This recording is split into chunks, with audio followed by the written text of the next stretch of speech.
The approach I'm going to take today with kind of going through this is a little different than last week's. So the way I designed it is I have 3 examples that I have kind of fully worked, and we're going to basically walk through the whole thing. And the intent there is that I want to kind of explain it from what's the goal of the thing we're going to try and build to how do we actually accomplish that goal in processing.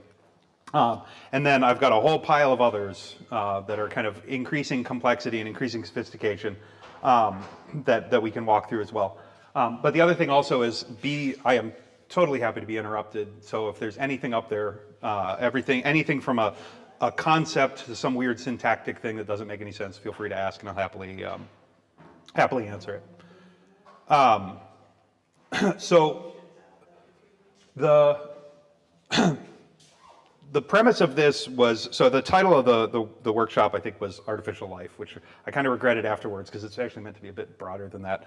But it's more about the idea that you can build some surprisingly interesting and unpredictable things from exceptionally simple building blocks. And so it turns out that a lot of kind of it turns out that a lot of things, especially kind of lifelike or organic looking things, emerge from some very, very simple building blocks. So the first building block is typically you can define an extremely simple rule, sometimes a surprisingly simple rule, that when repeated millions or billions of times, interesting emergent things kind of pop out. The other thing about organic structures is that they're usually not static. There's some dynamic property in them that gives them the sense of not just being kind of a blob of crystal, like something that looks organic or living. So combining this kind of simple rules to generate things, dynamics, we often have relationships as well. So we define these systems in terms of some space, 2 dimensions, 3 dimensions, or you can even do ones where they're kind of on these abstract spaces that don't embed well into 2 or 3 dimensions, like on networks, like social networks. You can think of a social network as a space. It's just a very strangely shaped space. And then the final thing is noise and randomness. So there's, in the real world, things are not like, if I do something many, many, many times, it's not always exactly the same. It'll be similar, but it's not exactly the same, and that's a side effect of noise and randomness. And so if you put all of these things together, with relatively simple little models, you get what in the research world they'll call it emergent behavior. And what that really just unpacks to is emergent behavior is something that you didn't program it to do, but it did. And so it's like you gave it some simple rules, you set it in motion, and some weird thing that you didn't expect kind of popped out the other end. And sometimes it'll also be referred to as an emergence of complexity. And so I was trying to think, like, what's the simplest thing I could show that would have very simple rules and a feature that comes out that is not one that I programmed in. And it seems kind of dull, but I'll show it first. I'm going to pick a theme. There's the theme that I like when I'm at home in the dark and the theme that you project, and they're not the same. So that is unreadable. That's better, right?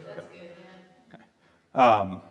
And so yeah, so I've got this very simple processing model, and this is the one that if you look in the Google Drive folder, it's the one that's sitting there.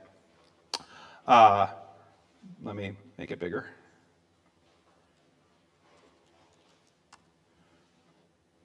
Yeah. So this is my little model. And all this is it's cars on a circle.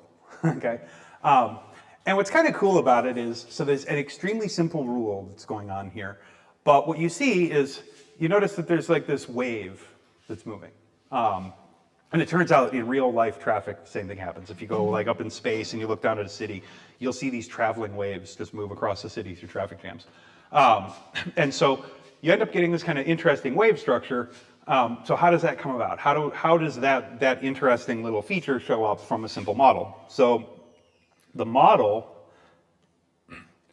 is, okay, so if I go back to kind of what I said, it's space matters, rules matter, and some randomness.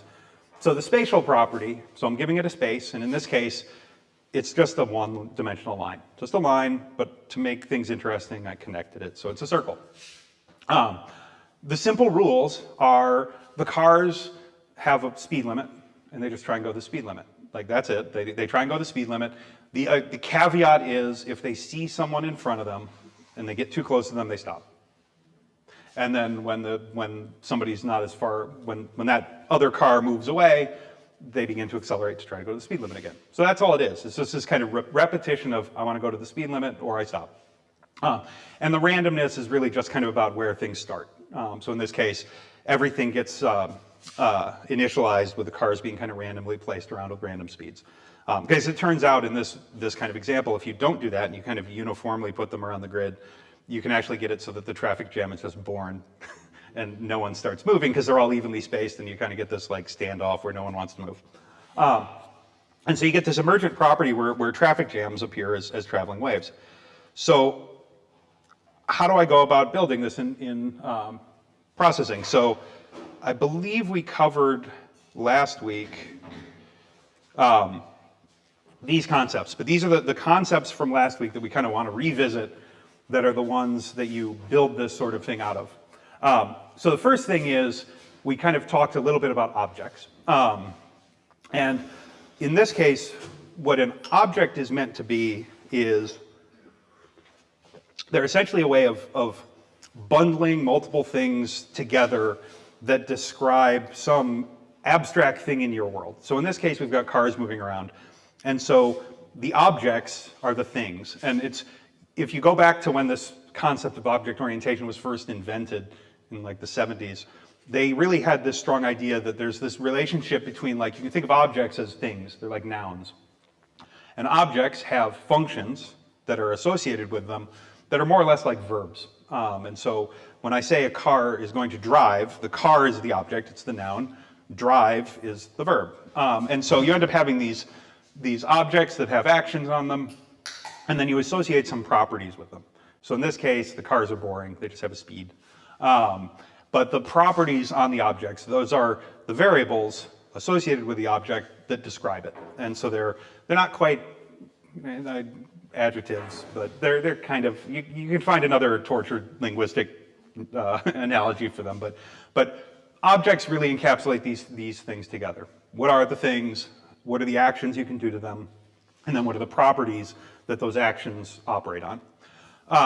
And so in this model, we'll kind of start off with that to describe the cars. And then we talked very briefly about arrays last week, but the concept of an array is just this idea that I want to tell the program that I have some finite size collection of stuff. And the key with arrays versus lists, because you'll hear lists will come up as well sometimes, is that arrays are fixed size. Like you declare in advance, you say this thing has 100 elements in it, and it will have 100 elements in it, period. There are people who've tried to make them dynamic, but it turns out if you make them grow, things slow down quite a bit. And so they're fixed in finite size collections, and everything in them has a position. And the best way to think about that is it's sort of like when you go to the DMV, you go up and you get that horrible little ticket and the little number that sits up there. You are basically in an array, and that ticket number is your position in the array. So in this world, arrays are a way of basically representing that in the machine. And then finally, we have loops that just basically iterate and repeat. So using those three concepts, we'll kind of begin to go through the code for this. So to start off, we want to kind of say, okay, we're going to have a handful of cars, and we're going to have some road. And so we declare a variable to say, okay, this is the number of cars that I want. And it's declared a variable because it allows us to give a name to this value. And by doing that, I can use it many places in the program and change it in one place. So I define how many cars I want. There's no good reason that it's capitalized. Just a convention I use sometimes for certain parameters is I'll capitalize them so they stand out in the code. The road length, so this is basically saying I've got my road, and I want that road to be 5 kilometers long. So I'm modeling it. It's fake. It's not 5 kilometers on the screen, but all of my code here is going to be written in terms of that being a 5 kilometer long road. And so these two variables here, I just put them at the top because they're my configuration. They're the way I configure the code. And the only reason they're at the top is because when you open the sketch, that's what comes up first. And so oftentimes when I want to play with these things and I'm kind of running it, tweaking it, running it, tweaking it, I want my tweaks to be as close to the top as possible so I don't have to go sifting through the code to find them. Now remember, there's two core functions in processing. There's the setup and then the draw. And then just in case you forgot, and I apologize to the people on the screen, they won't see this, but the way processing works is essentially this model of when you run things, it goes into the setup phase. Once it's done setup, it goes into the draw phase, and then this goes on forever. So this is a processing program. Setup happens once, setup goes into draw happens forever until something causes it to stop going. And so in the setup portion, first off, I'm going to set the size of the window, and then I'm going to create that array. And so if I want to create an array, I have to basically, in advance, I don't know what how many cars, well, when the code was written, the number of cars is a parameter. It's one of these variables. And so I have to explicitly tell it, new just tells me, give me an array. And then here, the capital car, that's the type of thing that's in the array. So that's the things in the array. And then the square braces here are just telling me that's the size of it. So this is telling me, give me num cars, car, and so I'll basically have a bunch of slots for cars that'll have that length. Now, when I create this, I've basically created the slots. So I've created this thing, it's got a certain amount of space in it, but it doesn't have anything in it. It's just empty space that is waiting for cars to be jammed in. And so the following part of setup here is basically generating all of the little cars to put into those slots. So the first thing I do is I'm going to say, well, the cars need a place to live. They're on this line. I've got this 5-kilometer long line, and they need to be somewhere inside of it. And so first thing I do is I create another array, which is the locations. So it's just an array, same length, because I've got that many cars. And so it's very useful, though. So if you're doing installations, I highly recommend caffeine, amphetamine, or one of the similar things, because the worst thing to happen is when you walk down the hall an hour later and find a bunch of people sitting there looking at a login prompt projected onto something. That's just sadness. So we're creating this another array here of floating point numbers that'll be the positions, and then we have a loop that basically says, okay, for every car, I need to give it a position.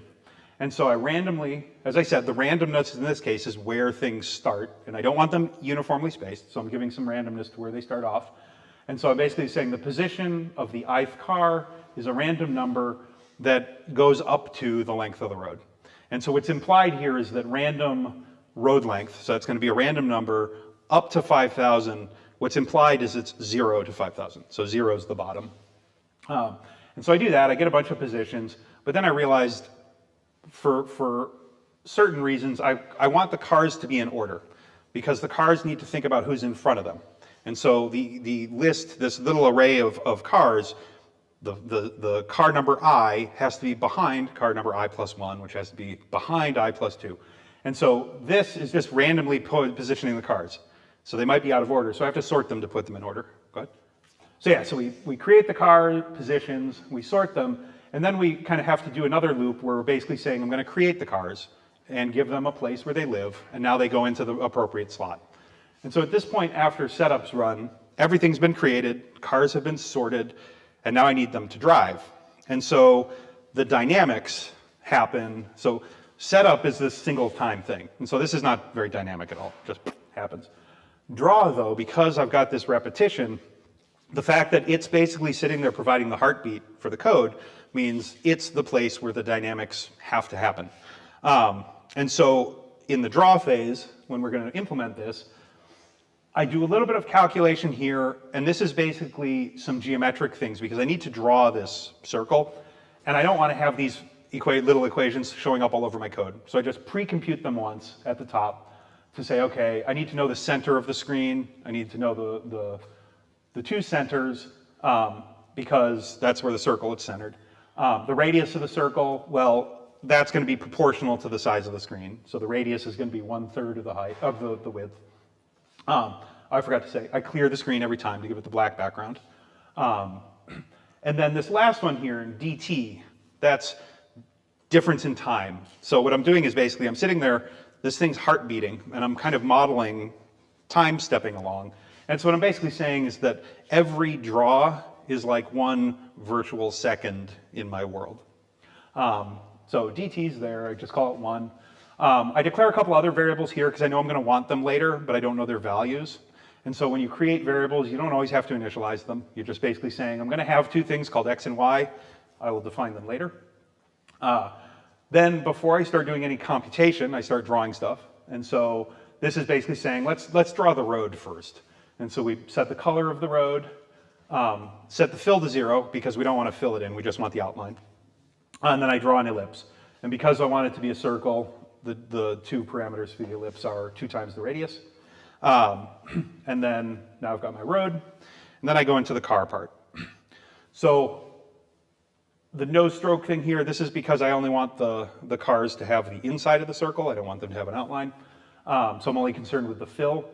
So I go, again, have a loop, go through all the cars. Now, this little bit here is basically saying, I know where the car is. It's on the road someplace. And the road goes from 0 to 5,000. And then it turns into 0 again in 5,000. And so if I'm someplace on this road, I promised I'd make it so that some of this would get recorded. So I've got my road here. There's a white spot. Got my road centered here, and I've got a car that's there. So my car, inside the program, I've modeled my road as just a line. So it's 0 to 5,000. But in my visualization, I'm making a circle. And so somehow I have to take a car that's sitting here on the circle, or that's sitting on the road, and put it in the right place on the circle so that it can be visualized. So how do I go about doing that? Well, I know its position, so I know where it is relative to, I'll put this will be 0. So I know it's someplace away from 0, just wrapped around the circle. And when I'm placing things, my ellipse has to have an xy coordinate. I have to know where in this two-dimensional canvas where to put that dot. And so I'll say, well, okay, if I want to put it there, I do know I have this. You can draw a triangle. I know that my car is on the circle. So anything on the circle is a radius away from the center of the circle. And so what I'm interested in is this xy coordinate. What is the xy coordinate? Well, if you remember, or if you took trig, you get the whole, and I will always get this wrong. Yeah, so, okay, so sine of this angle is opposite, it's over hypotenuse. I always think the SOH, it's sine opposite hypotenuse. And then cosine of that is adjacent over hypotenuse. So we know there's the hypotenuse, r, the adjacent is x, y is the opposite. So basically if I'm looking at this angle, that's the opposite one, and the adjacent one is here. And so you can see that if I basically do a little bit of algebra, you end up with these. So the hypotenuse moves over r times cosine of stuff. And this will basically allow me to do this computation where I figure out where the x and y coordinates are. These sorts of things, if you want to unpack that, basically just write it out with these, and the algebra will work. But this isn't an algebra class, so I don't want to go through that. But that's the little bit of trickery that has to happen here, where what I'm doing is, and this happens a lot with these kind of codes, is that you often will define your little model, your little dynamical model, in some abstract world. So you define some abstract world inside of your code, and you define all your dynamics, like in terms of this 5-kilometer long road. And then you have to go through this process of translating your abstract world into your canvas. And that's kind of what's happening here. It's just taking my abstract world, putting it in the canvas, and then drawing my nice little ellipse. And then for convenience purposes, this is actually for debugging because I wanted to make sure nothing was going insane. You can also put some text in there. And so this puts a little tiny string next to each of the little dots that puts I, so that's the number of the car, at the same position. And so if I run it, you'll notice every car has a little number. So there's car 2. And that was solely so that I can make sure that my code was working correctly. And this is actually another common thing that I do when I'm building these things, is I'll build my visualizations, and I'll actually put these little text labels in it. They make it look ugly, but it's very useful for figuring out what's going on. Because sometimes things are flying all over the screen, and you don't know if things are going wrong, why. So you put these up when your code's working, when everything's working. You can do stuff like then go comment it out. And now when you run it, you don't have the ugly labels. And so that's a pretty common thing, is to basically put this little debugging stuff in your code, or just print stuff into your view so that you can kind of make some sense of the chaos that's going on. This one's not very chaotic, but you'll see one later that goes completely insane, and it can be quite hard to track. And so this part here is the drawing portion of the cars. And so at this point, we've taken our abstract world, we've laid it out on the canvas, and we're happy. But now we need to give them dynamics. And so because we're in the heartbeat, usually these heartbeats are split into 2 phases. There's the visualization phase, which is the drawing, and then there's what I call the physics phase, but the dynamical one. And this is the one where you're implementing these simple rules that give you the interesting dynamics. So here I'm saying, okay, I gotta do stuff to the cars. And so what do? Okay, again, yet another loop. So this code constantly is looping through these cars. So first thing I do is I say, okay, I am car number I, and I am concerned about car number I plus 1. And so I say, okay, the car in front of me is going to be my index plus 1. But we have a little wrinkle. Because this is a fixed length array, so we've got this fixed length thing of car 0 up through car n minus 1. Well, if I'm car n minus 1, who's the next car? It's car 0. I have to wrap around.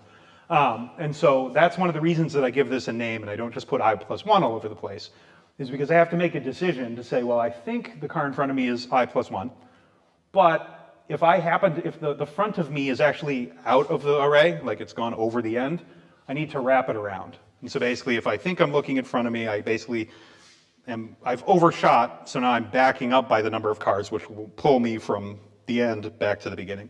And so this little bit of wraparound code takes this finite thing and makes sure that the boundaries are handled correctly. Boundary handling happens in almost every single one of these things, because basically what you're dealing with is, you're often dealing with a finite sized world that has edges, and things go weird at the edges. It doesn't just happen in generative art. Like if you look at the giant big simulations that are out there, boundary conditions are a nightmare all over the place. So dealing with your boundary conditions is important. So at this point, we know who's in front of me. And so I want to figure out, okay, what's the distance to the thing in front of me? And so I'll say, okay, I'm going to look at my position. So as I said, with objects, we have these properties.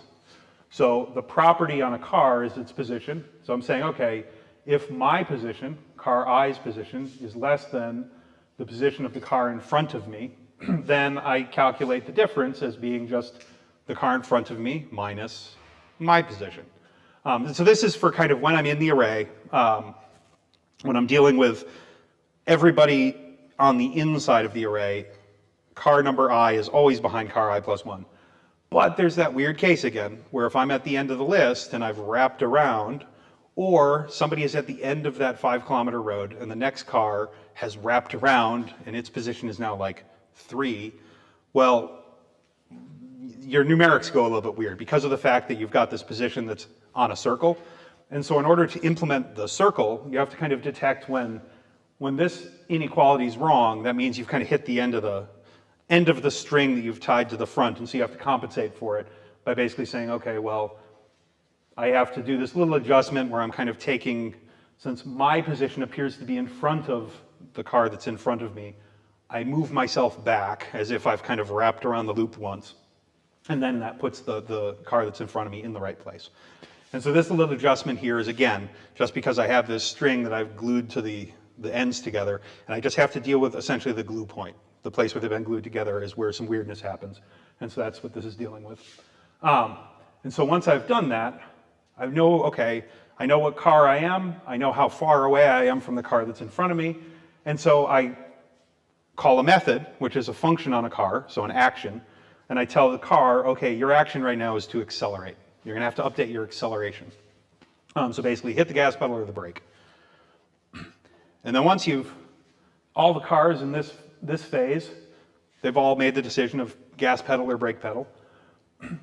After everybody's made their decision about brake pedal or gas pedal, they actually move. And so the next verb on a car is, after you've decided how to move your pedals, you're actually gonna kick forward. And you're gonna kick forward by one little unit of time. So I'm saying you're gonna move forward however far you would go in 1 second. And so these two loops in the draw phase cause these cars to do the dynamics. So at this point, we've captured the skeleton and the structure of the model, but I haven't told you how the car is represented. I've just told you what it is, what its properties are. So it's got a position, and I've told you what the verbs are on it. So now we have to go define those things. So the last step is, what is a car? We have to make a car. And so we think about, okay, what's a car? So we define a class. So the class is the thing that kind of defines the pattern that you can kind of stamp out instances of. So if I want to make a bunch of cars, I use this pattern and I stamp out a whole bunch of cars.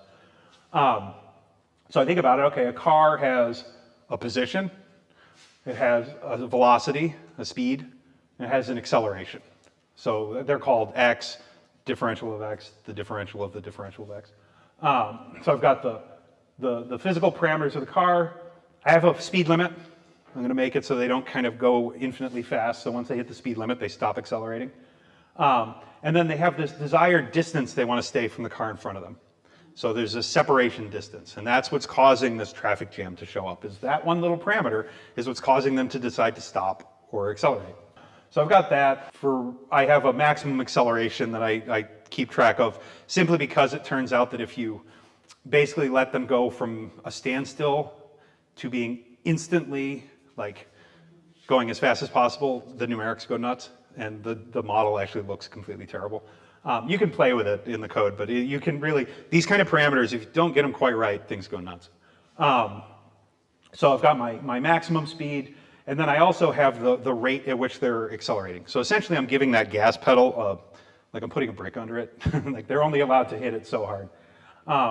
So these are my parameters, my little properties of a car. This method, so I don't think we talked about this, how to build an object last week. We just told what they are. So when you're defining one of these objects, okay, so these are all the properties. You could even go crazy and put color. So if I want my cars to all be different colors, a color parameter would go in here. Then you define this special method. So all objects have this special kind of method where there's a function inside the object that has the same name as the object. And this is the thing that kind of, when the object is born, this is the thing that's called. And so remember back up here in the code, way up in the setup function, this is where the cars are born. So car number I is a new car at some position. And so when I was doing this, what this means is that function, way down here, this guy was being called.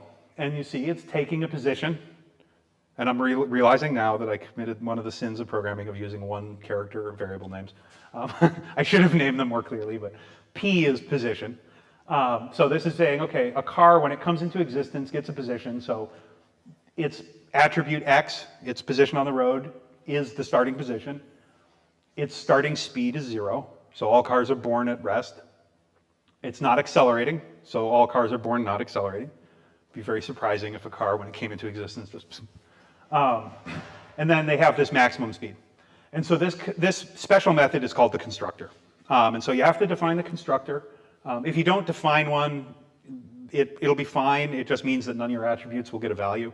And so you'll get what's called a default constructor, and they're usually boring. They don't do anything. And so it's good practice to provide a constructor to make it so that your object, when it comes into existence, has the right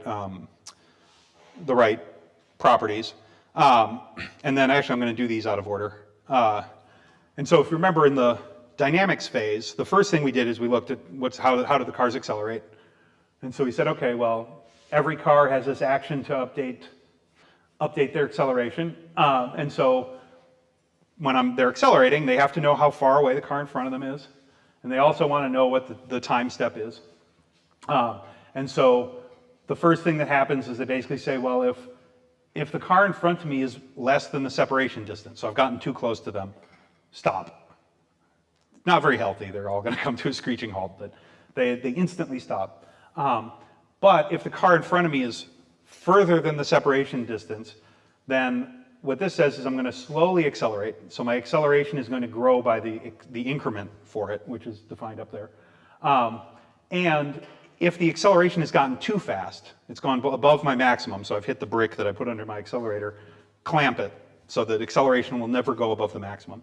And so all this is doing is just adjusting that gas pedal parameter. And then after we've adjusted the gas pedal, we go into the movement phase, the one that actually moves the cars. And so the first thing we do is we say, okay, well, what's my new velocity, my new speed as I'm hitting the accelerator or brake? It's going to be my old velocity plus the time step times the acceleration. So that's why we have the dt there. So it's basically saying acceleration is meters per second squared. And so I need to give it a time parameter to get meters per second, add that to meters per second to get a new velocity. So this just says, okay, I'm going to accelerate. I have a speed limit. And so if I've gone over the speed, clamp it to be the maximum speed. And also if I've hit the speed limit, stop accelerating. And if something's gone insane, like if the speed has gone negative, well, we're not allowed to go backwards.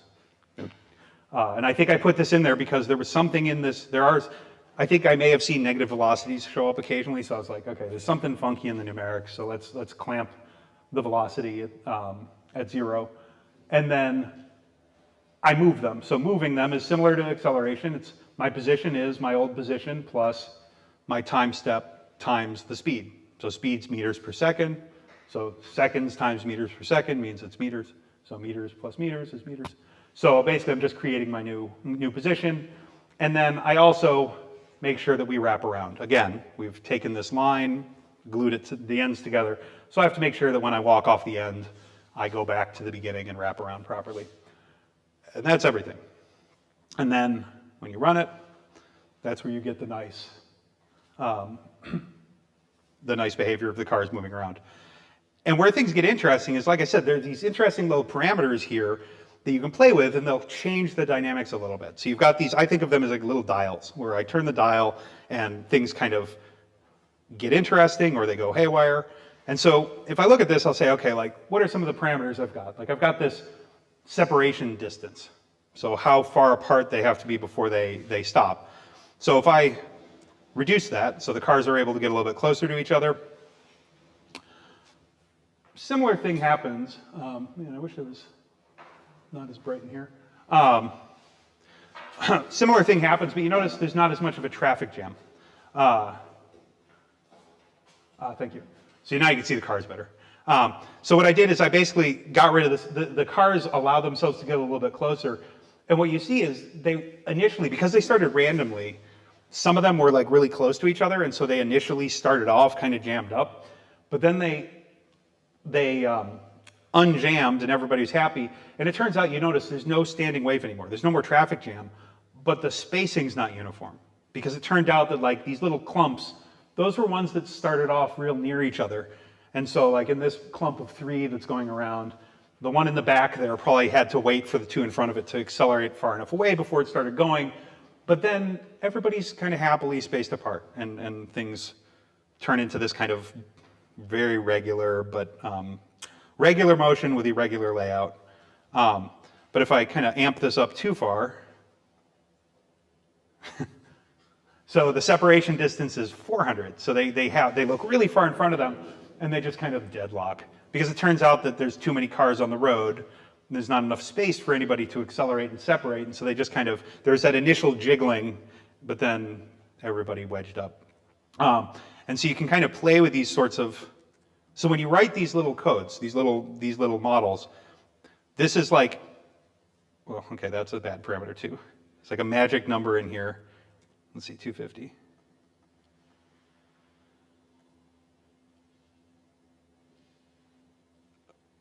That might keep going. That might be like the it may freeze, but basically this is one where it's like the separation is just enough to let one of them go. But yeah, I mean so when you're kind of jiggling these parameters, you can do it in disciplined play by using information like that, knowing that there's this number of cars divided by the length, and you can kind of say, well, I know that above that is going to be silliness. But yeah, so you can kind of play with these and you get these different behaviors.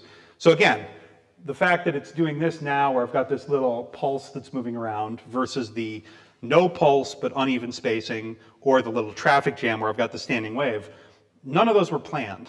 All this thing's doing is it knows how to accelerate and stop. And so you have simple rules, emergent behavior, kind of cool. So let's see. I remember talking to one of my grad students a few years ago, and I was like, we were talking about these traffic models, and I was like, the fact that you can use these models to kind of plan out waves, I was like, you can almost like get a handful of your friends to like go out to different parts of the city on different roads and like plan to decelerate at certain times to get like a wave to just go through the whole city. I was like, that'd be kind of cool. You'd probably get arrested for that, but for like disrupting things. But I was like, it turns out that you could use a model like this to plan a disruptive action like that. And so this next one we're going to walk through, you've probably seen before, because it's one of the most famous like early examples of like an artificial life type program. But it's this one here. So this is the program running. And so it's called the game of life because the guy who invented it was basically looking at very, very simple dynamical systems to say like, if I just have some very, very simple rules, what happens? And it turns out that the models that he was dealing with, these things called cellular automatons, most of the time the rules lead to nothing. They lead to just garbage. But he found a very simple rule that led to something that he said, this looks almost lifelike. Like if you step back a little bit, it begins to look like bacteria on a petri dish. And if you amp up the size and the speed of these things,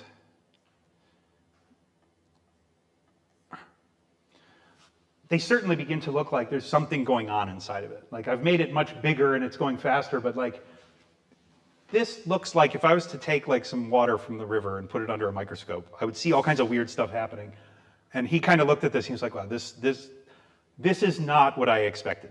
And so this Conway's Game of Life, he unfortunately died a couple years ago, it's been around since probably 1972 or so, but it's still actively studied. There are still things that are not known about this system that are just open questions that we don't know why they do it. We don't know what's going on inside of it. There's actually just recently, I think last week, there was a paper published that like answered kind of one big outstanding question about it. So cool system. How do we build it? So this thing is stepping along, okay? So when this like little blinker is blinking, when it's up, the previous time it was sideways. So what that means is that the sideways blinker is the precursor to the other blinker. And so like the square is stable, so the square is the precursor to the square. And the glider that died is the precursor to the glider. And so one of the questions people ask is like, are there shapes that can be built in the Game of Life that have no precursor? They're called Garden of Eden configurations. And there are a bunch, but they are insanely difficult to find. Like they actually tickle one of the hardest problems in computer science called KSAT. And so finding these Garden of Life configurations is kind of an open question in like how many of them are there, what leads to them, are there patterns, and kind of what generates them. And so it's cool. Like there's whole internet forums dedicated to people who just like they come home at night and they play with Game of Life till they go to sleep. I wish I could be that passionate about something. So the Game of Life, I apologize again for the camera corner. So the Game of Life, again, we start off with a spatial property. So unlike the road, in the game of life, the world is two-dimensional. And so I have this two-dimensional world, and it's a two-dimensional world of squares. It look like this, where every square in the world, we think, okay, I'm in the world. Well, who are my neighbors? Well, we've taken the world and we've chunked it up as like a checkerboard, and so that's called discretizing it. So we've discretized the world, and every cell inside the world has 8 neighbors. You've got your 3 below, your 3 above, and your 2 neighbors on the side. And so in the game of life world, every cell has 8 neighbors, and every cell, I should have used only 2 colors, but every cell can either be alive or dead. So it's either on or off. That's it. Pretend that's green. And so the rules, so you've got this space, and then we have this, so we've got the spatial part, now we need the dynamical rule, the simple update rule that we iterate. And all that is basically whether or not cells are alive. And so the rule is, if I have a cell that's alive, and it has either less than 2 neighbors or greater than 3, it dies. And so this is, the logic here is, if it's less than 2, it dies of loneliness. If it's greater than 3, it dies of overcrowding. And so that's kind of what makes the cells come on and off. And one of the analogies for this in like living things is that you can think of these as like algae. And so if there's too many algae in an area, they may cause like all the nutrients that get consumed, and so they'll overcrowd and die. I don't know about algae getting lonely.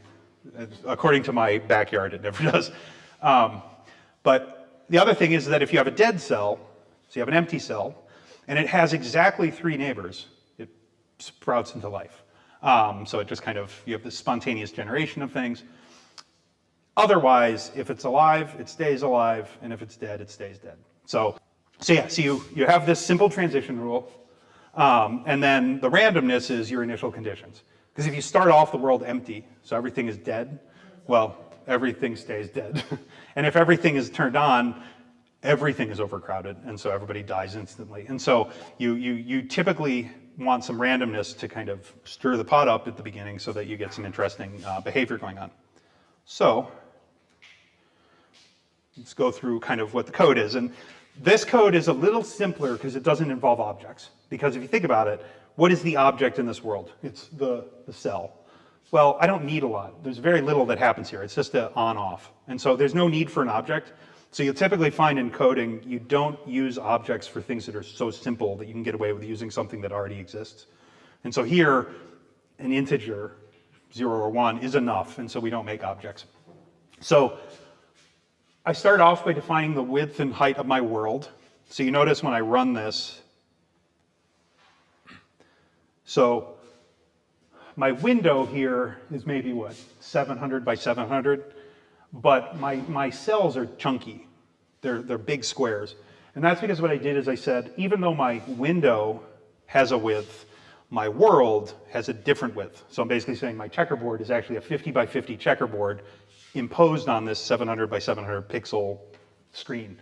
And so that the code will have to do that mapping, but that's what this, I initially say, okay, what's the size that I want my world to have? And then I'm going to use arrays again, because the world's not changing size, it's fixed. And so I'm going to say, okay, I'm going to make an array.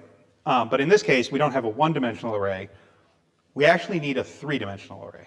And I'll explain what the third dimension is used for in a second. But the key, the two most important dimensions are, I have my x and y dimensions. Those are the second parts here. And so that's what gives everything inside the array has a coordinate, x, y. The third dimension is time. And what it is basically the current step and the next step.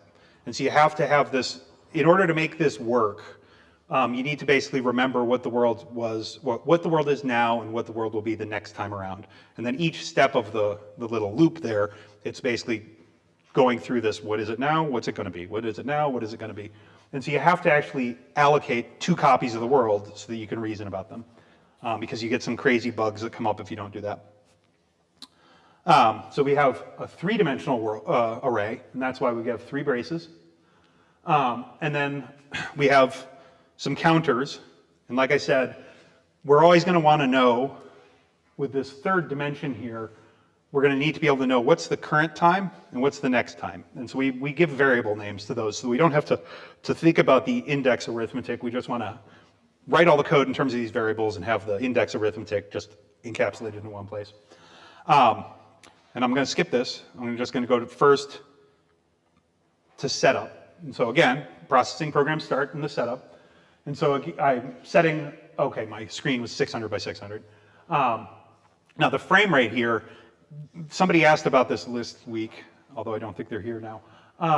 So that the animation that's happening, you can control that pulse, and that's just controlling the timing of that loop there.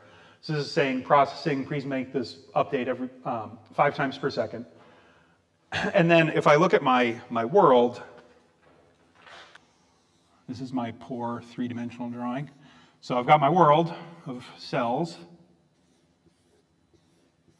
And then I've got this second dimension here.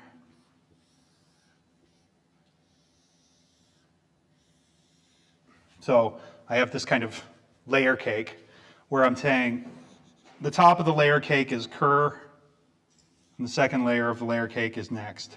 And what that means is basically the stuff on the screen is in the first layer of the layer cake, and the dynamics, when I'm evolving the thing, it's going to put the next step of time into the bottom of the layer cake. And the reason I use variables is then next time around, because the next has been put into the bottom of the layer cake, then it ticks.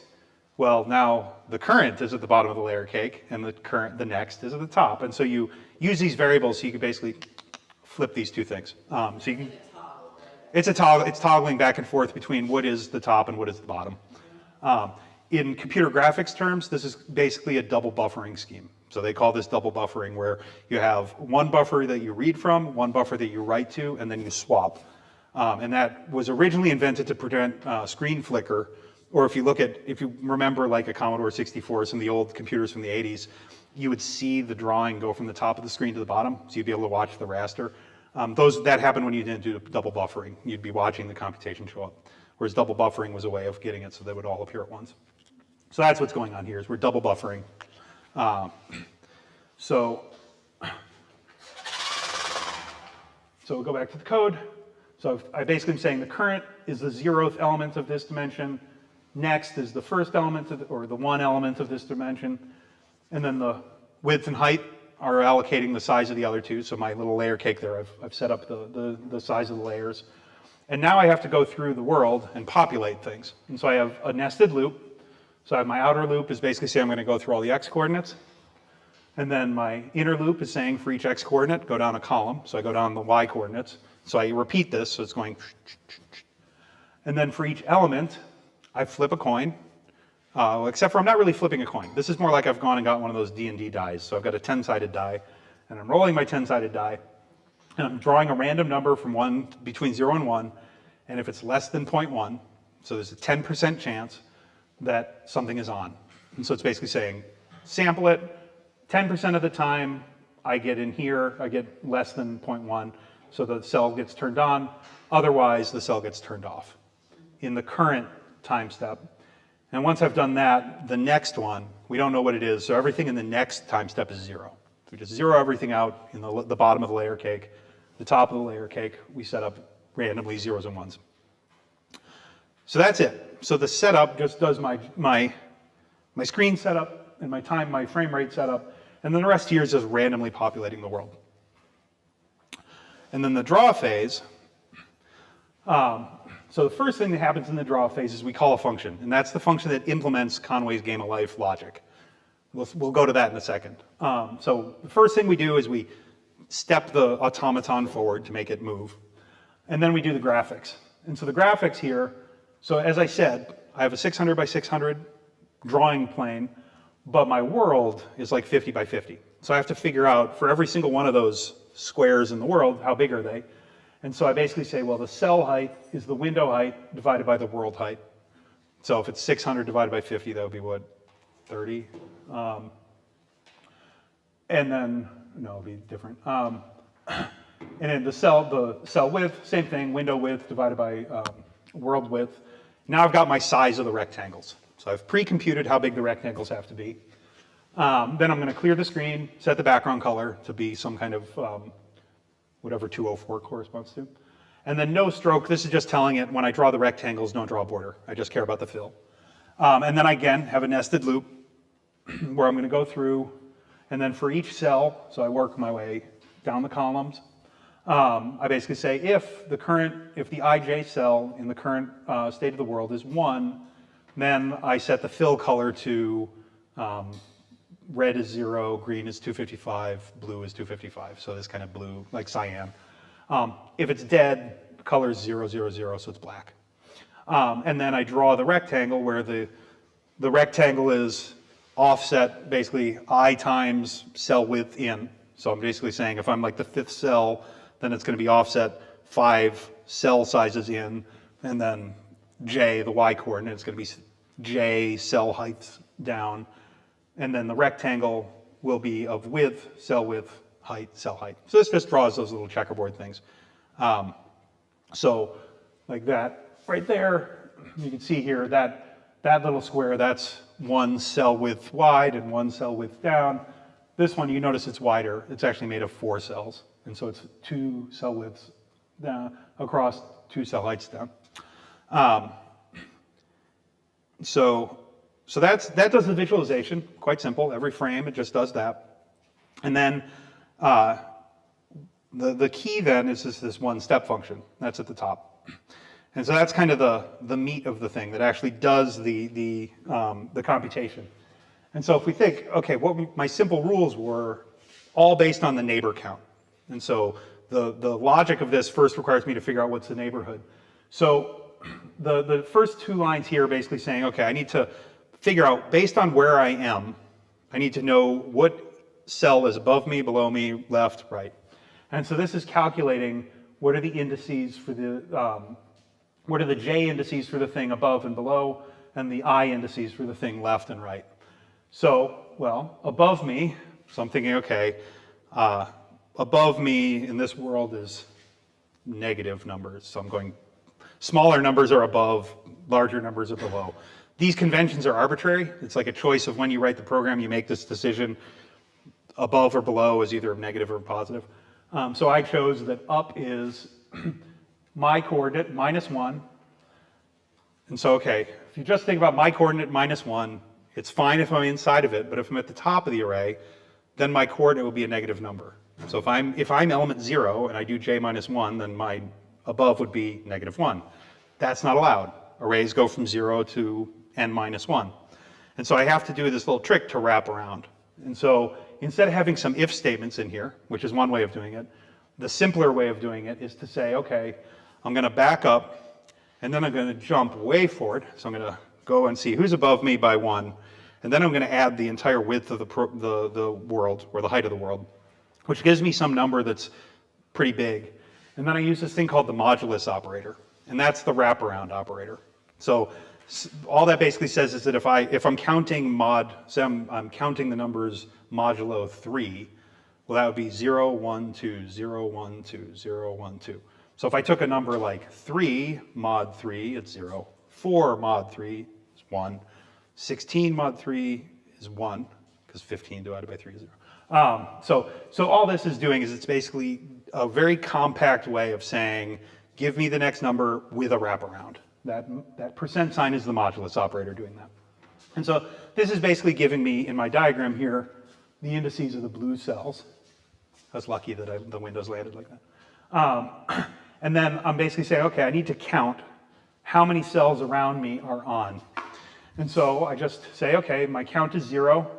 And then I say, okay, let's look in the current world, my coordinate up. So I up, I down, left up, left down. And so basically I find all the combinations of up and down of my current coordinate, left, right, up, down, to add up all the neighbors. And so after this, count will have how many neighbors are turned on. And then I basically say, well, the world, the next state of the world, well, because of this rule, otherwise cell stays alive. That one I implement first. I just copy the current state of the world in. So everything, I copy it as if nothing changes. So that's what's going on here. The next state of the world at ij is the current state of the world at ij. And then I start making decisions to say, well, if it's a dead cell, So if the current one is 0 and it's surrounded by 3, in the next state of the world, it turns on.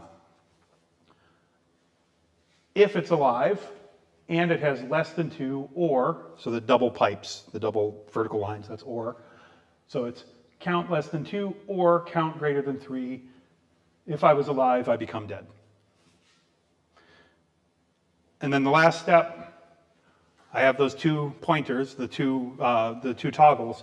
I just toggle them, again, using the modulus operator where it says mod 2. And so you combine those things together, and this comes out. And so it's kind of cool that like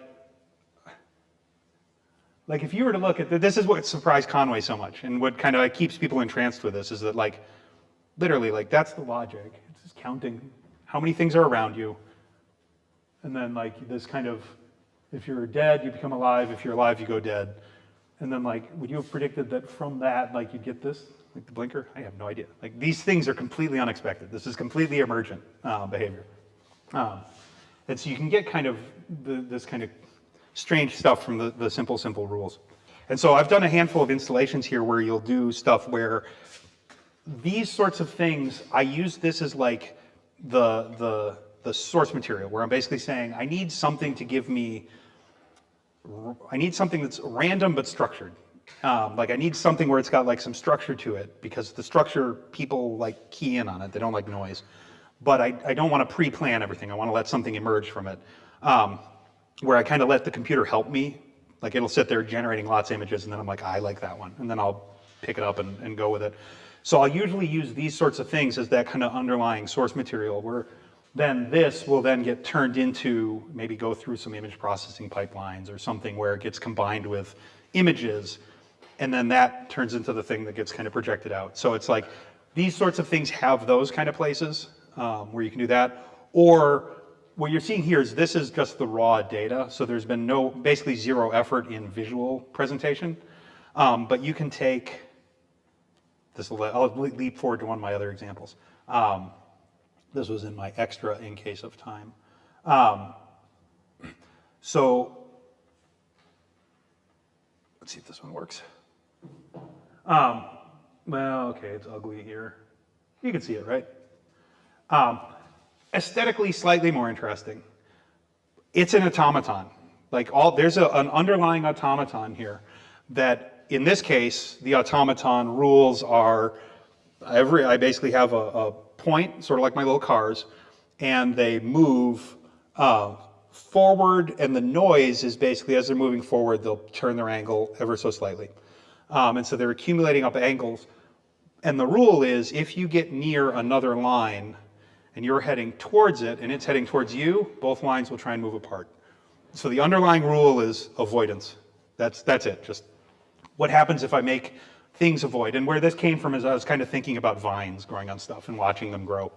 And so the underlying automaton was, so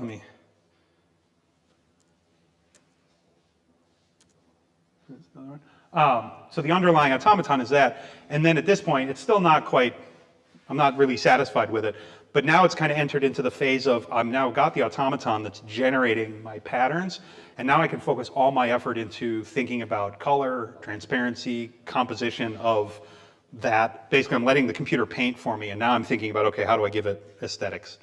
And so usually you'll blend these things where you'll take the model to drive something, and then you'll start then thinking about visuals on top of it. That may have answered your question, I'm not sure. So this one I thought was cool.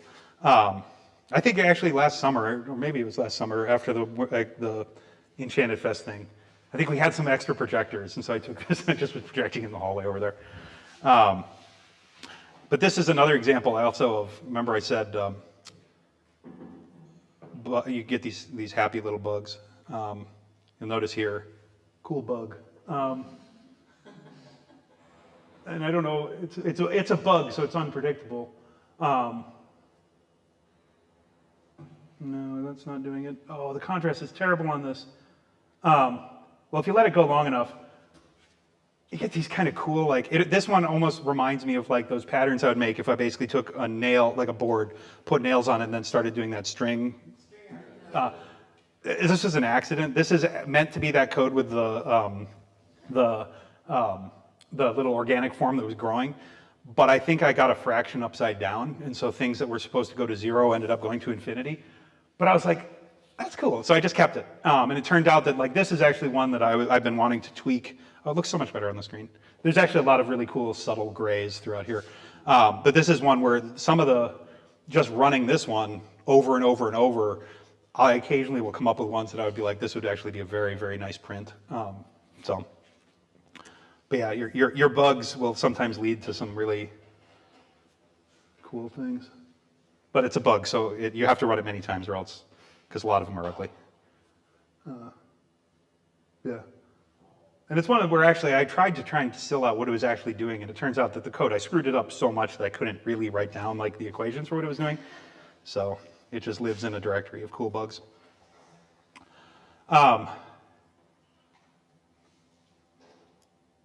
So yeah, so the key things to take away from this one is arrays again. Arrays are really very common in these sorts of things. The double buffering scheme, this kind of current, next, and that alternating, that comes up a lot. Because it turns out that if you don't do that, in Conway's Game of Life, okay, think about it. It's like I'm counting my neighbors, who's alive and who's dead.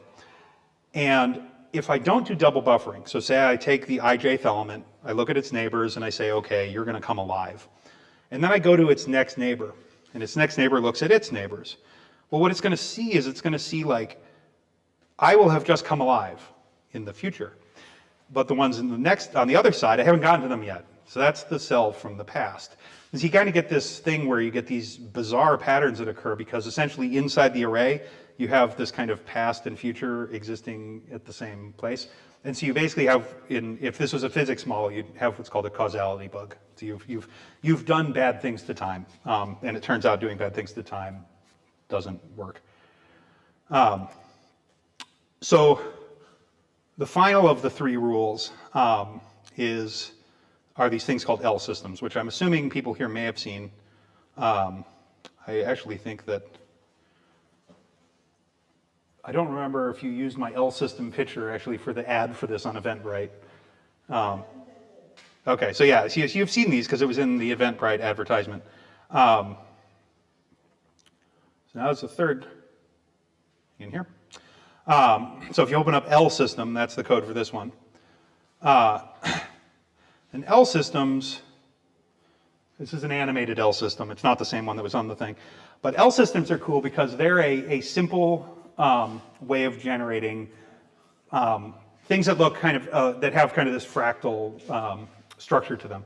And this is an L system augmented with motion.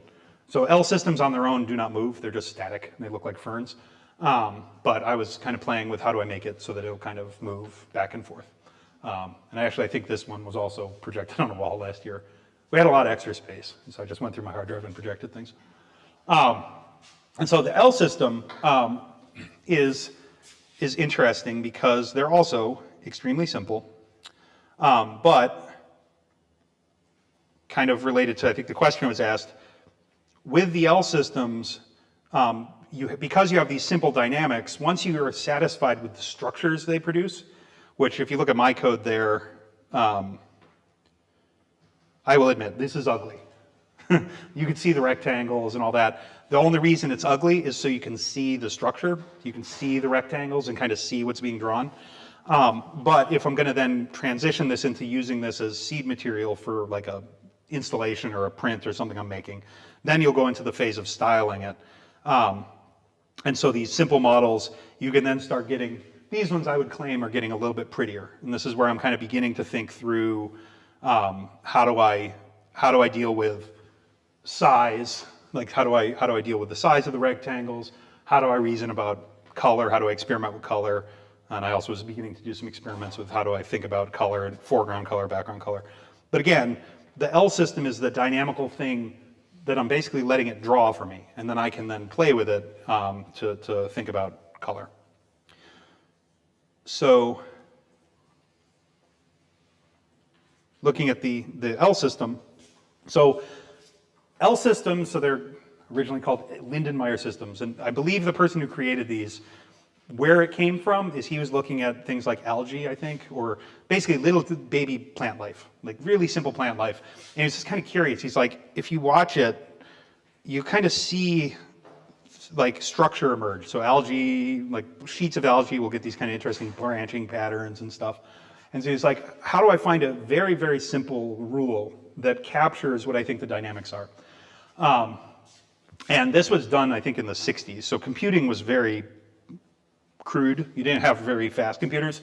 And a lot of stuff was done pen and paper. And so this was a system that was done by basically saying, you can do these completely by pen and paper. And the idea with these is that they're called a string rewrite system. So what a string rewrite system is, I'm going to have to do the...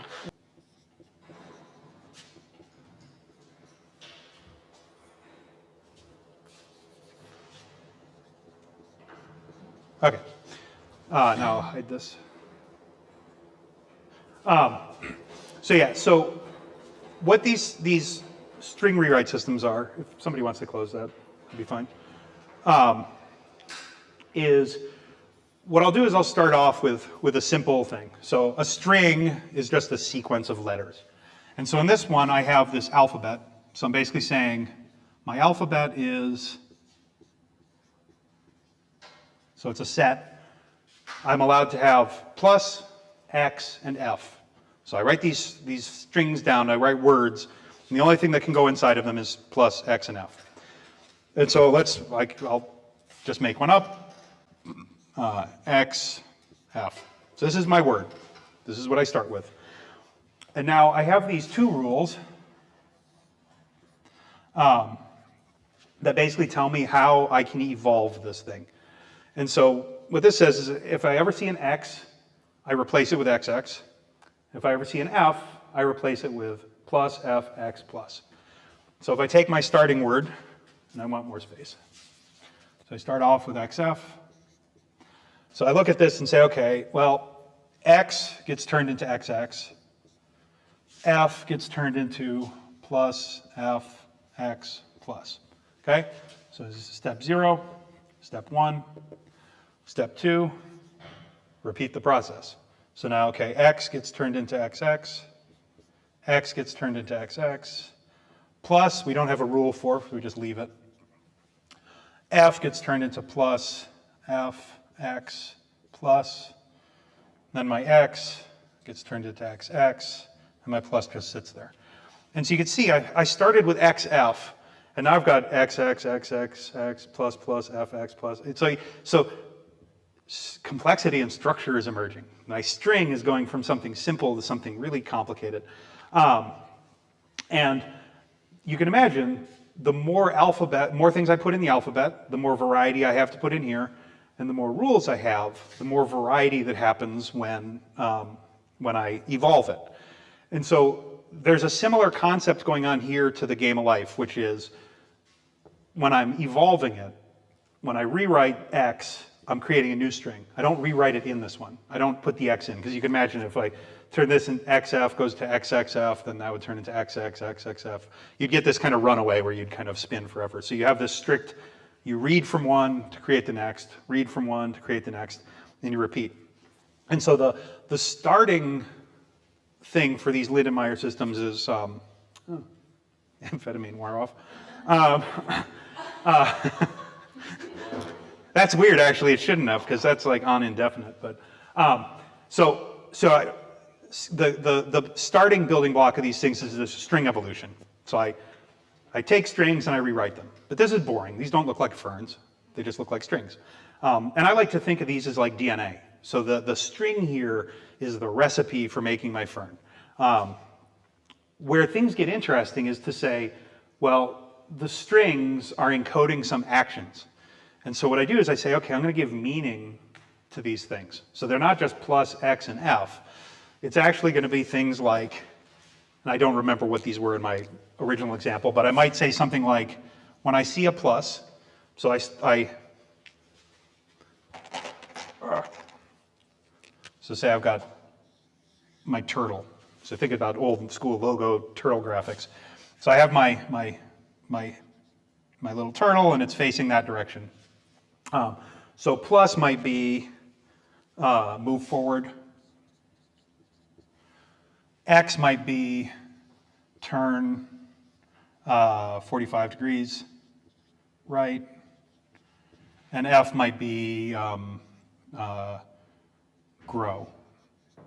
So it might say the circle gets bigger. So essentially the only thing it could do is move forward, turn 45 degrees, and grow. And so if I was to look at my initial one here, all that would do is like my circle would,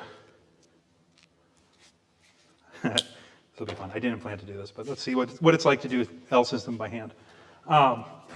So my initial one would basically be I start off with circle facing this way. So I have X, which basically says the circle is going to turn 45 degrees, and it's going to grow. Okay, so my evolving that first string is boring. The circle just sits there, rotates, and whereas this one would basically say my circle starts. I need a not dead. So yeah, so this XX plus FX, so that basically means it starts off this way, and then it rotates 45, and it rotates 45, so it's just sitting there rotating. And then it has the plus, so it's pointing down now, so it's going to move. And it's still pointing down. F means it's going to grow. X means it's going to rotate. Now it's pointing this way. Plus means it's going to move forward. So now it's a fat circle that's moved over there. So you can kind of imagine my circle that started off here has turned into a circle that's down there. And so the system evolves through that by just replaying this. And then you can imagine they get really complicated.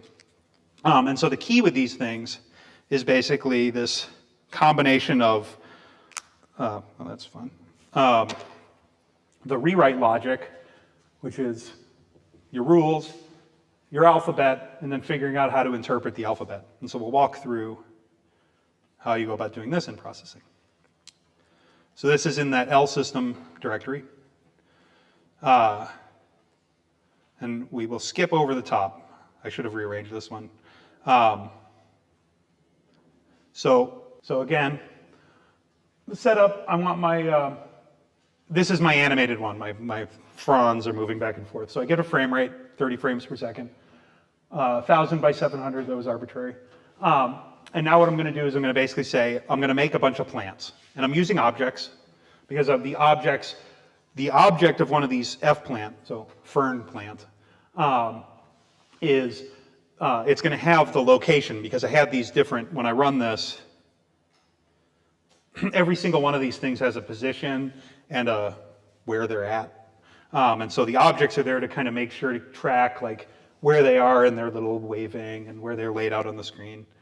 And so I go through, I create my plants where I say, okay, a plant gets a random position in the width, so it gets some random horizontal position. I don't remember what this is, but I think this is actually related to the size of the plant. So it basically picks a random number that like makes it so the plants are either big or small. And then I also hand it a color scheme. So someplace else I've defined the colors that I want to play with. And then this other value that I don't remember what it is. But anyway, you create the plant. Typically you'll look inside the object definition to figure out what these parameters are. And then what I do is I'll say, okay, I want to give my plants these rules. So I need to tell them how to rewrite things.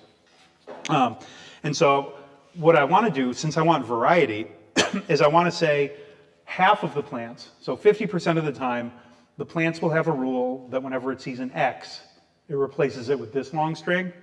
The other 50% of the time, when they see an X, they replace it with this string. And there's some very subtle differences in here with like minus XF versus FX. And so what this means is that they're subtle in just one place, but as you repeat this, these subtleties blow up. And so you get like a small subtle change in one string iterated many times will cause a very different string to emerge in the end. And so I've got these, I add the rules just for fun. I add this rule that does F turns into FF. And then my starting string. So you remember I started off with XX before, I think? Well, here I'm just going to, every fern is born with just one, just start with X. And then it says 5 times repeat these rules. So, and these things get huge. That X turns into like this like really, really, really long string. But yeah, so in my setup, I create the plants, define the rules, and then tell it evolve 5 steps, iterating through this.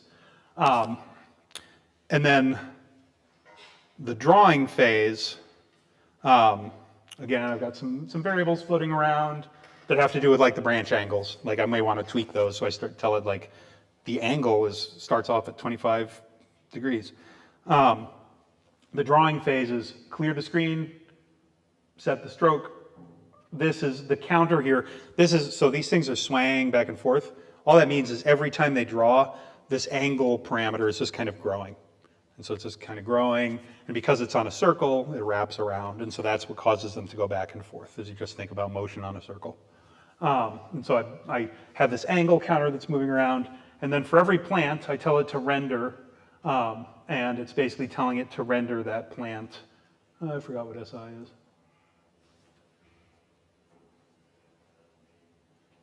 It's not from the for loop. Oh, it's the string. So it's basically saying plant render the evolved string.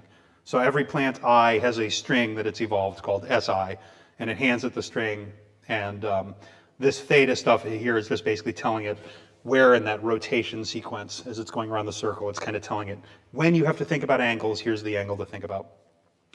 So the draw phase is actually quite simple here. All it is this matter of this circle that's spinning, that's seeding the angles that get fed in. And then I tell the plant to go through this rendering process, which is the thing that walks along like I did there, where I took the starting point and then I kind of walk through the string and executed my rules. That's what this render phase is doing. So now we'll actually look at that. So draw is simple. It just says, everybody render your string. And so the meat of the code is all living up here. So if we look at the function, so this is where you see, so I'll just jump into the middle just to set the stage. Inside of it, for every one of the things in the alphabet, you remember on the board there, like when I hit one of those things, I would rotate it by 45 degrees and I would rotate it. Well, here it's saying, okay, if you see a plus in the string, that says rotate by theta. So rotate by whatever angle you're at. If you see a minus, rotate by negative theta. So go rotate in the other direction. If you see an open parenthesis, change the color in a certain way. So it basically adjusts the color where I've given it this color palette, and I'm saying go up in the color palette. And the min here is just to make sure that you don't go off the end. If you see a closed parenthesis, go down in the color palette. And so it's basically saying go up and down. So I've pre-planned a little basically color palette, and this is allowing it to kind of move around in the string to pick colors. The square bracket, this is an interesting one. This is where the fernness comes in, is as I'm walking up a branch, I'll hit a branching point. Well, what that means is basically at the branching point, I've essentially said, remember where I'm at right now. And I just put it in a pile. And then I continue off on a branch. And then what that allows me to do is later on, after I've got to the end of the branch, I could say, go back to the most recent thing I put in the pile. And so basically we'll go all the way back down the branch to where the split point was, and then carry on the next branch. And that's where the branching is coming from. It's going up, coming back, going up, coming back, going up, coming back. And so that's what the square bracket is essentially telling it. So push matrix, that's just a processing-ism for saying, at any point in time, you have an orientation of where you're looking. You're just kind of saying, remember that orientation. Just put it off to the side. Pop matrix is basically saying, I've got this pile of orientations. Pick the most recent one that I put in the pile.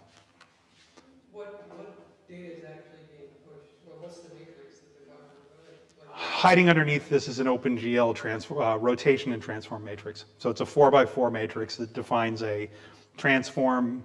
It's basically, it says how much have I rotated, how much have I shifted, and how much have I scaled. So it's this kind of shift, rotate, scale matrix. Oh, I see. There's the translate. Okay. So there's these primitives that control. Yeah. So when I say, like up here, when I did the, when I said rotate, That behind the scenes is basically putting the entries in this 4x4 matrix and composing them with the existing matrix. So you're taking the current matrix, which says a rotation, you're adding a new rotation, squish the matrices together. And the stack, the matrix stack underneath, it's just pushing these matrices onto it and popping them off. But processing, they try and, because they try not to expose the linear algebra to people if they don't have to, I've done this for decades, and I still have to go to like Wikipedia to remember, okay, transform matrix. Did debugger show you the matrix stack?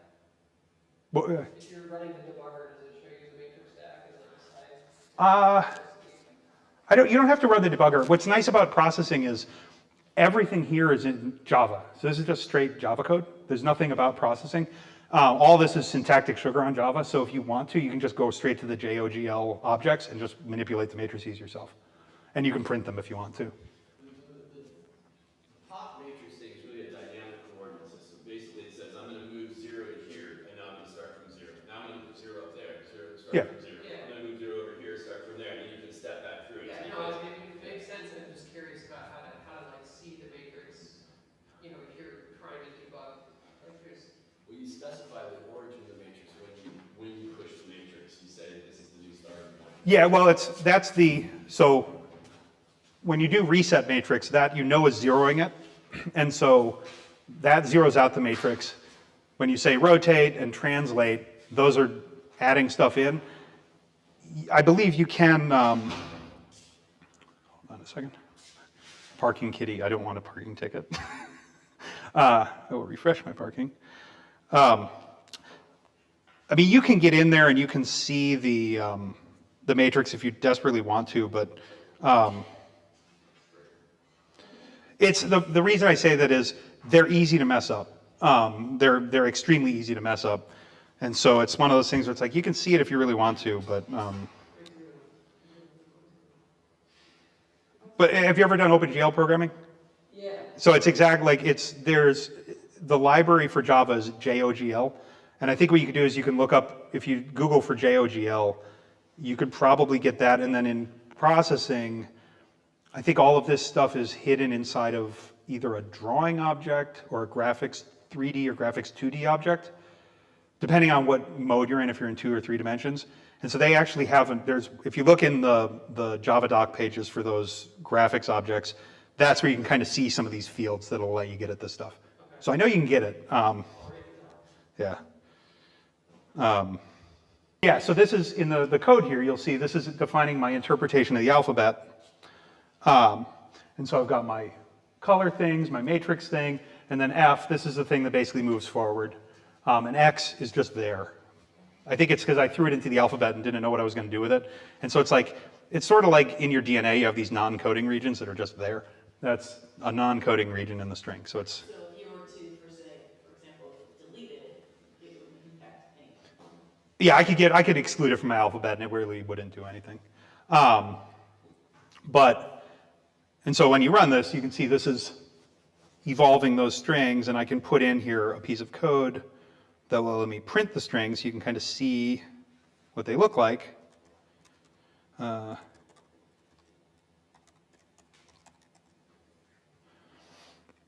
So that's not a very good font, and they're all mashed together. There you go.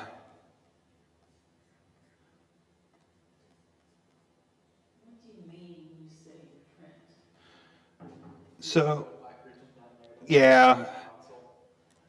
So what happened is, let me just put this in comments here so I can keep it with a bigger font. So what happened is, I started with my X, and then I asked it to evolve it. So apply these rewrite rules. So my X got really huge. Print is just basically saying, take that string and just write it out to the screen. And it showed up in that little black area, but it's a tiny font that's hard to read. So this is what, so I only did 2 trees, and so this is what they ended up looking like. So that X, after iterating the rules, turned into this, where's the scroll bar?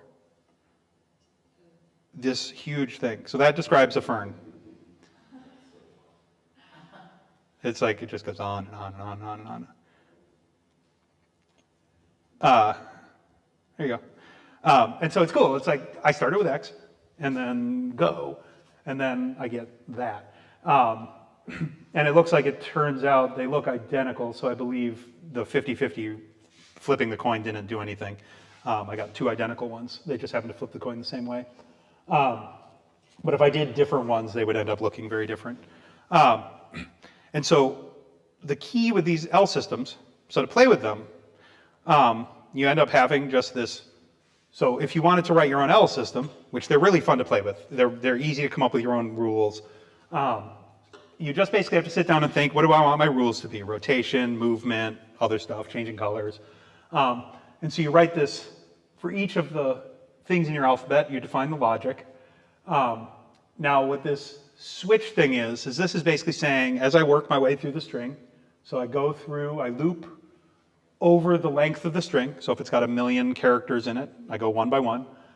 For each character, so the character at location I, if it's a plus, do this. If it's a minus, do that. And so the case statement, the switch statement, is basically, it's like an if statement, but instead of just being true, false, you have many options. So you basically say, here's plus, minus. The catch with them, this is a thing you may accidentally do, is in one of these conditions, so I say, if I'm dealing with a plus, rotate, break. You have to put the break here, because what this basically says is rotate, and then skip over all the rest of these, and then go to basically the end curly brace. If you forget the brace, it just does the next one. And so, or if you forget the break, it does the next one. It does what's called a fall through. This is a mistake I think some people made in programming language design 45 years ago. But that's a common source of bugs, is forgetting about that. About the break, which is basically saying jump to the end of the switch statement. They omitted it because it turns out you can write some extremely clever code without the breaks, but it becomes unreadable. So that's the core of an L system, is basically this I've got the string and I need to basically do my interpretation of the characters. And then the one last thing that it did was this evolution. So this is the thing that applies the rules. So it turns out that processing gives you some nice convenience features that basically say, I have a string, so I have an input string, and I want to evolve it. So I start off with my x. And so what I'm doing is I'm basically saying, okay, my evolve function is going to return a string. So I'm going to create another string that's called return value, retval. And what I've done is I've stored my rules someplace. So if you look at the setup, when I created my plants, I added my rules. And every rule had a left-hand side, so like x, and a right-hand side of the arrow. So left-hand side is x, right-hand side is this. Left-hand side is x, that. And so when I add those inside my plant is remembering them in this thing called a map. And all a map is, you just think of it as a dictionary that has keys, and every key has a value. So in this case, the key would be x, the value would be what I replace x with, or f, whatever I replace f with. And so what it does is it says, okay, I get my string, the thing I return, it starts off with the original string, and then for every one of these key value pairs, rule, pattern, replacement, I basically say replace all the times that the key, so x or f or whatever, every time that occurs in the string, replace it with the value. That's the right-hand side, so the right-hand side of the arrow. So if I see an x, replace it with xx. If I see an f, replace it with very complicated thing. And what that says is, okay, in the return value, replace every instance of that with that, and I'll get a new return value. And so what this is doing is it's basically just saying, and the replace all, that's the simultaneous thing. So that's the thing that's, you don't have to think about this current step, next step. Replace all is basically saying I do all of them all at once. And so, boom, they all happen at once. And this goes through all the rules and then returns it. And so this evolve function just evolves a string once. And then we have another function called evolve string that takes the number of steps. And so I evolved it 5 times. And so I call this with 5. And what this does is it says, okay, I'm going to, for I equals 0 to the number of steps, call the single evolution step. And so this function just sits there and just grinds on the string, however many times you told it, and then returns the transformed string. And so with the L system, the thing that did what I did on the board there, where I did this, the replacement and rewriting, that's what these functions are doing. This is doing the replacement and rewriting. This one is doing the repetition. So you get these two functions, and those grow those huge strings. And that's where you get those, the things that look like this giganto string, just came from that repetition of replacement.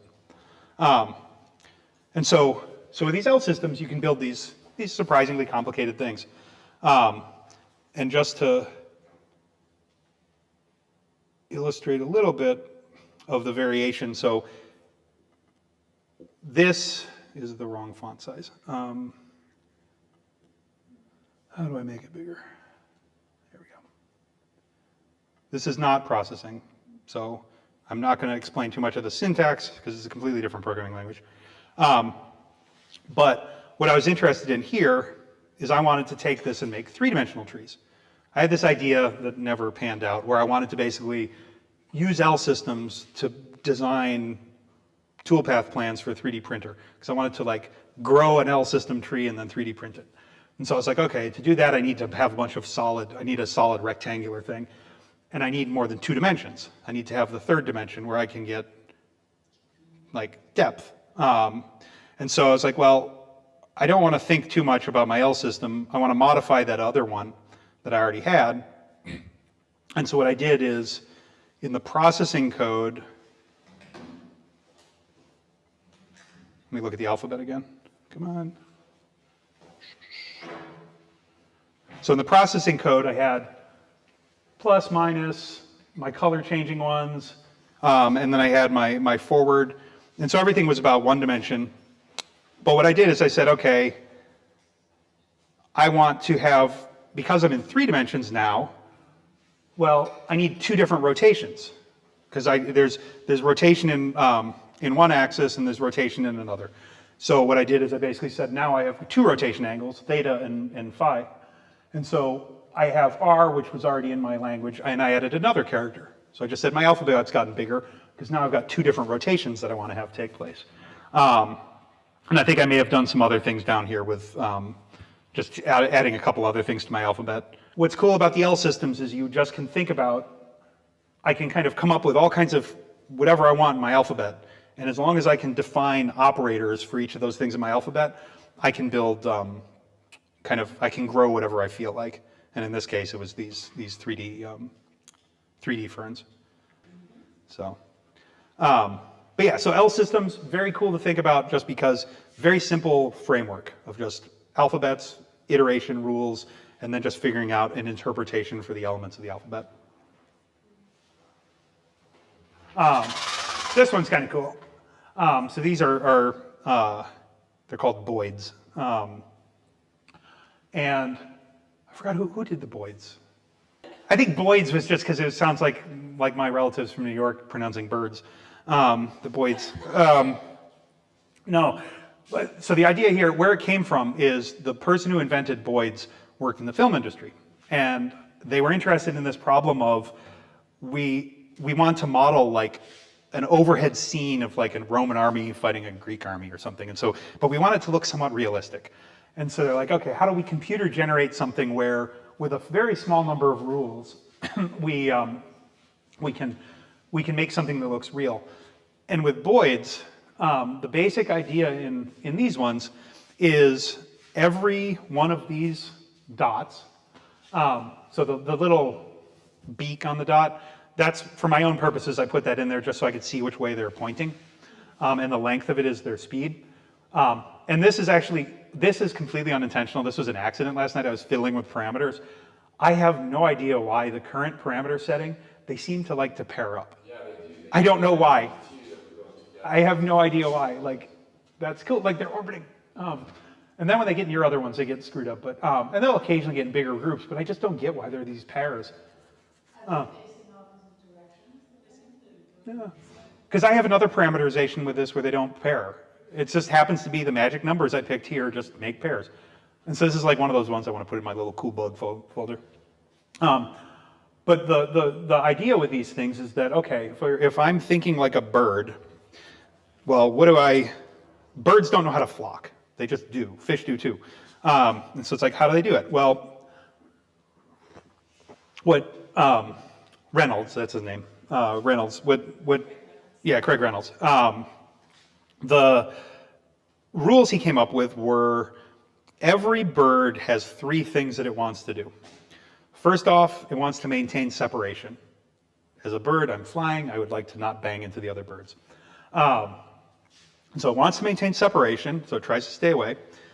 It wants to maintain alignment, which basically says, if I see a bunch of birds around me and they're going in some direction, I would like to try and go in roughly the same direction. And cohesion, which is, I see a bunch of birds there, not that many birds there, so I'm going to try and go towards where the birds are. So I'm going to try and be with my friends. I'm going to try not to bang into my friends, and I'm going to try and go roughly in the same direction as my friends. And that's it. Just cohesion, alignment, separation. Turns out, if every single one of these birds can look around itself as it's going, and it looks in its neighborhood, so every bird has a ball around it, and it looks at all the other birds in that ball, it just tries to maintain these things. And so that's why you notice when they get near each other, I think what's happening here, the reason they're getting into these little groups is that they really want to do the cohesion, so they're attracted to each other. But the fact that they're doing this instead of going in parallel lines means that they're weakly aligning. So it's like, we want to be near our friends, but we don't really want to go exactly the same direction, so we're going to jiggle. And then the separation is what happens when you notice 2 groups will come together and they'll kind of bang into each other and fly apart. And so coding these up, I'll put this code in the folder just in case you want to play with it. Okay, so the Boids folder has that. What you'll see here, again, there's 3 rules: separation, alignment, cohesion. These are the magic parameters. These are the things where like, it's the strength of cohesion, strength of separation, strength of alignment, and then there's some noise strength. Because it turns out the Boids, if you don't give them noise and randomness, things begin to look very unnatural. And so what this does is it basically says that even though a Boid might kind of do this and begin to move in, there's a chance it'll move a little bit. It won't line up perfectly. And that gives it some spice. There's 600 Boids. And thinking about objects, well, a Boid is an object. It has a position and a velocity. The stepping thing, this is the thing where basically it's saying, look at my neighbors, and it computes. So the reason I didn't want to walk through this is you need pen and paper because this is some linear algebra. But you're basically doing some vector algebra to say, where's the center of mass of my neighborhood? So where are most of the Boids? That's the thing I'm attracted to. So COM, that's center of mass. Average heading, this is kind of figuring out what's the average direction all my friends are moving in. Separation, this is the thing saying, how close am I to everybody? So what's the difference between my position and their position? Jiggle noise, make some noise. And then you just say, add in the center mass factor, average heading factor, separation factor, noise factor. And then that gives me the new velocity. And then things move around. And there's, again, my boundary conditions. I have to wrap around. My birds are flying on a torus. So they have to be able to wrap around. But otherwise, that's kind of the meat of it. And the drawing, so the setup, easy. Make a bunch of Boids. Drawing, step all the Boids, draw the Boids. So it's actually got a surprisingly simple bit of logic to it. But this comes out of it. The last thing I wanted to point out that the Boids is a good example of is, you notice I've got 600 Boids there. So what happens if I do like 1,500 Boids? Seems to be working, a little bit more complexity. Begins to look like yeast. Like if you like do home brewing or something, I'm assuming this is what it looks like when it's like bubbling. But like, okay, let's go up to like 5,000 Boids. It seems like they're moving a little sluggish, right? This is going slower. Thing is I didn't change the frame rate. So the frame rate is still attempting to be fast, but it's doing 5,000 Boids, and it's like, it's taking more time. 10,000 Boids, or 8,000 Boids. chunk, chunk, chunk, chunk, chunk, chunk, chunk. So now, of course, you're getting like, I think actually those parameters are making it so that it's almost going to form a quasi-crystal. So you notice there's like the structure that's coming out. So they will actually freeze into a glass over time. But I think it's going to be more like a spin glass because they're going to oscillate. If you watch the little heads, they're like, oh, I'm trapped. Which way do I go? And so they. There's atoms in the structure. Oh yeah. So you could actually imagine doing something where like you turn all the voids off and you just use the voids as a source of positions and then use it to draw like a field. You'd probably end up getting something that looks like kind of a wavy plasma field. But the reason I wanted to show this is like, okay, I'll ramp it up even further. And it's like, oh, crunk, crunk, crunk. Now, a common thing I'll see when somebody kind of comes along and they do this, they're like, ugh, it's going slow. Processing sucks. Ugh. It's not processing's fault. So what's happening here is, okay, as I'm ramping it up, why is it taking longer? Well, every one of these voids has to figure out who's nearby. And so like that void there has to figure out who's in my neighborhood because I need to know how to do the separation thing. And this code I gave you does a horrible neighbor calculation. I think it does one where it looks at all the other voids.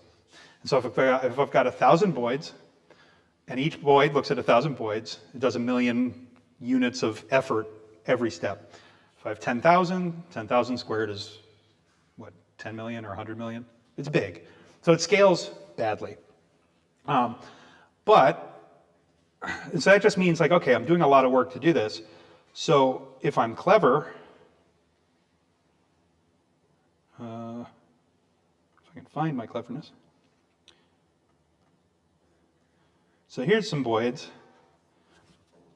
That's faster, right?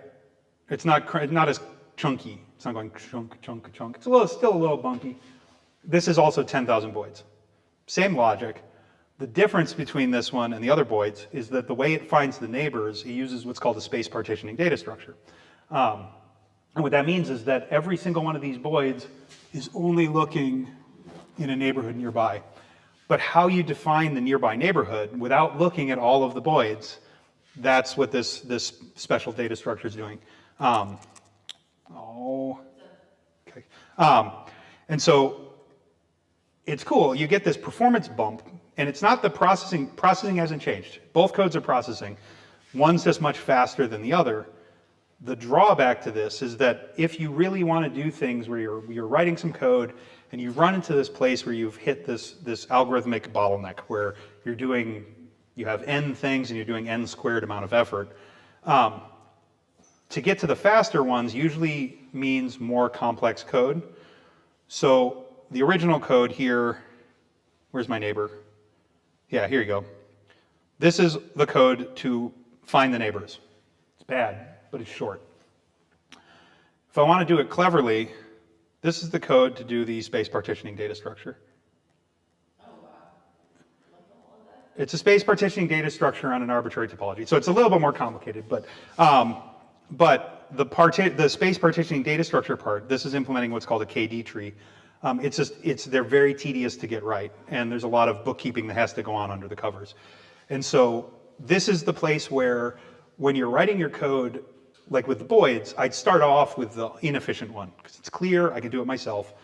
But then once you hit this place where you're like, I have gone into algorithmic hell, that's where you begin to look around for libraries to help you. Because unless you do it yourself, and unless you really want to do it yourself, and I did it myself for other reasons, you usually want to find somebody else who has done it, so this thing here, this is a library I've created that's intended to be given to people to do this sort of thing.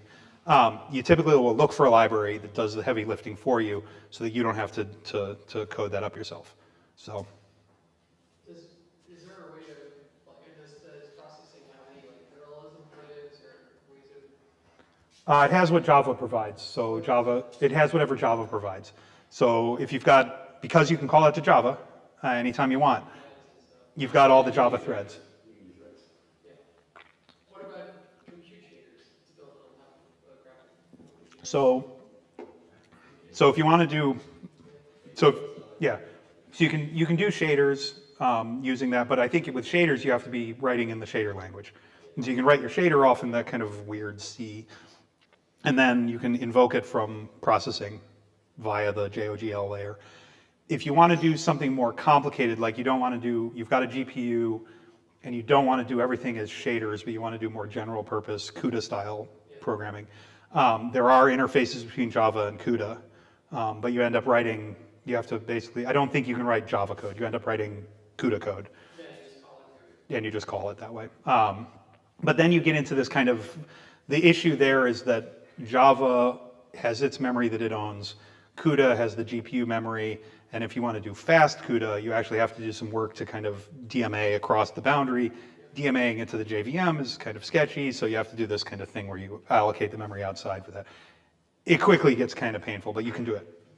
Totally do it. I've done it. Yeah. I've done it with Python and Yeah. So yeah, and actually like this thing, you could probably make Boids go like, you could probably get like billion Boid things on a GPU. And what it would be is you'd use one of the KDE trees or quad trees implemented in CUDA to do the space partitioning, and then have a vector parallel code to do the update. So, because actually this kind of algorithm fits very well on a GPU because it says vector addition, vector multiplication, vector subtraction. And GPUs are nothing more than 4x4 linear algebra machines. So yeah, so that was just the last thing I wanted to show is that in this library, I haven't made it available yet, largely because I'm good at the coding part. I can code up these fast algorithms and everything. I have no idea how to package and distribute a library with processing because they don't document it well. So if anybody wants to help, I would be totally open to help because this library is like 2 or 3 years old and it provides things for managing topologies where you could do like a space partitioning data structure where I could do like Boids over a 3-dimensional graph. So you could do like flocking on a network. So you could do all these kind of really weird things with this library if I could just figure out how to give it away.